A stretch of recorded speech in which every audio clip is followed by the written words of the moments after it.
Kali ini saya mau share sedikit tentang problem yang kita alamin ketika garap REST API dan resource controller. Jadi biasanya teman-teman kalau mau garap sesuatu gitu ya, biasanya kan kalau sudah paham Laravel dan sudah paham maksudnya kalau sudah biasa garap Laravel pasti bakal gunain root resource. Tapi sebenarnya ada beberapa hal dalam root resource itu yang kita perlu teliti lebih dalam sehingga nanti kalau teman-teman garap itu nggak bingung. Satu, pertama ketika kita nambahin sebuah root resource gini ya, misalkan ya kita cuma punya kategori, maka dia akan mengeneratkan semua routes. Jadi misalkan kita root list nih ya, tadi clear dulu aja. Di root list, kemudian kita cek ya. Jadi kita dapat nih semua tentang kategori ya. Jadi semua routes yang bisa kita pakai untuk CRUD atau bikin master table-nya kategori itu bakal tampil semua nih. Ya, kita punya kategori, kita punya route model bindingnya, kita punya semua HTTP verb yang bakal dipakai. Tapi teman-teman juga perlu perhatiin bahwa di sini dia itu nggak sekedar cuma ngasih endpoint dan URL doang, tapi dia juga sekalian ngasih named routes-nya. Jadi kategori.index, kategori.store, kategori.create, kategori show, update, destroy, sama edit itu langsung tergenerate. Nah, juga langsung connect sama si kategori controller at index-nya. Jadi metode-metode ini langsung kekunci gitu ya. Nah, sekarang kemarin kita ketemu case bahwa kita punya kategori controller nih sudah relate gitu ya, sudah connect semua dengan data-datanya. Tapi kita pengen bikin root resource-nya, API resource-nya. Jadi si CRUD ini nggak cuma bisa diakses di web, tapi juga pengen bisa diakses dari API. Tentu saja langsung bikin API gitu kan. Dan tentu saja bakal langsung bikin root API resource. Jadi kalau teman-teman nggak tahu apa bedanya root resource, nah root API resource di Laravel nanti teman-teman bisa lihat di sini ya. Di sini kayaknya resource controller. Oh sorry, cari aja ya. Nah nih Eloquent API resource. Nah ini di sini. Nah bisa bikin resource untuk itu. Resource controller, resource route. Saya lupa.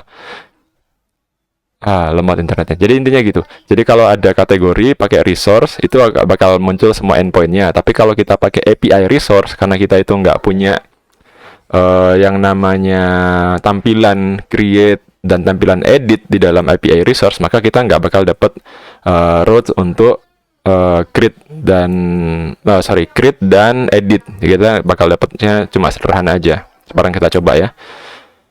Nah, ini sekarang. Nah, karena kita sudah bikinnya di dalam folder di dalam api.php dan satunya dalam web.php, maka dia bisa kayak gini. Langsung nih otomatis nih API kategori, API/kategori, dan route model bindingnya juga jalan ya.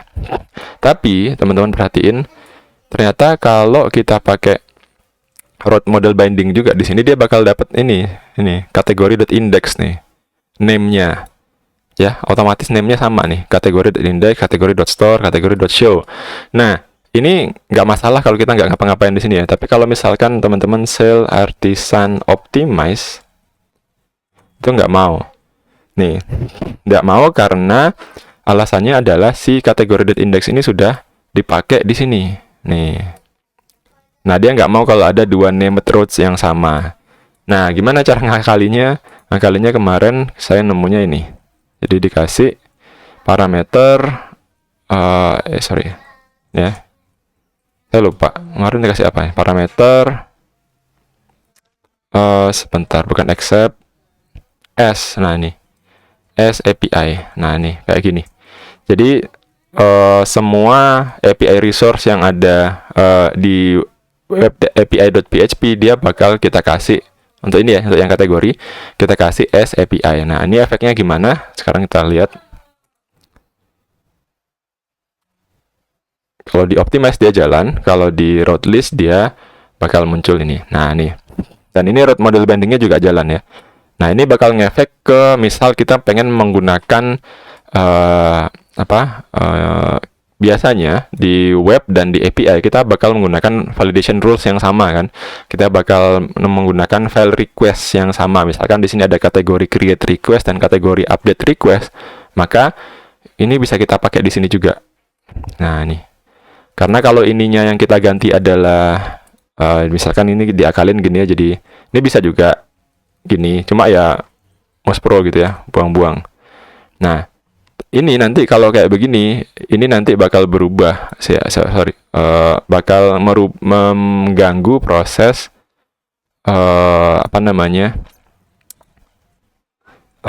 user resource sini. Kalau nggak salah kategori create, belum ada di sini. Jadi untuk validasi kita pakai kategori resource dan kategori update resource misalkan itu nggak mau.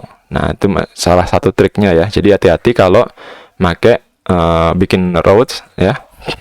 Pertama ya, kalau di web kita pakai route resource, terus kalau di API kita pakai API resource, kemudian kalau misalkan endpointnya sama ya, sama-sama slash API kategori dan slash kategori, maka di sini teman-teman sebaiknya ngasih named routes ya.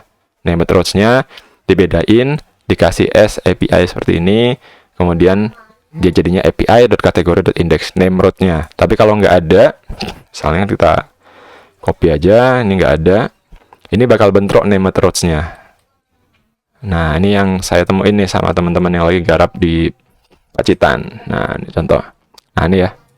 Ini karena nggak dioptimize, dia pakai yang lama, tapi kalau kita optimize, nah dia nggak mau nih, error nih. Nah, ini dia penyebabnya. Mungkin itu dulu salah satu insight. Mungkin kalau teman-teman tahu, ada cara yang lebih enak Pak, boleh. Jadi boleh discuss di komentar dan bisa contribute juga ke repositorinya. Jadi ini saya pakai di repo namanya ngajar Laravel. Nih. Contoh handling named routes web versus API. Ya, ini kita sync change. Oke. Teman-teman bisa cek GitHub repo-nya ada di sini. up/ngajar Laravel. Oke, ini codingannya udah masuk. Nah, silakan teman-teman bisa lihat di sini contoh-contohnya dan pengalaman-pengalaman saya selama ngajar Laravel biasanya tak masukkan di sini. Oke, thank you. Jangan lupa support, jangan lupa like, jangan lupa share. Kalau emang bermanfaat, boleh di-share ke teman-temannya, di-share ke grup, ke WhatsApp, kemana aja boleh. Kalau teman-teman mau support di Saberia juga boleh. QR-nya hilang. Ya udah, biarin aja. Ada linknya.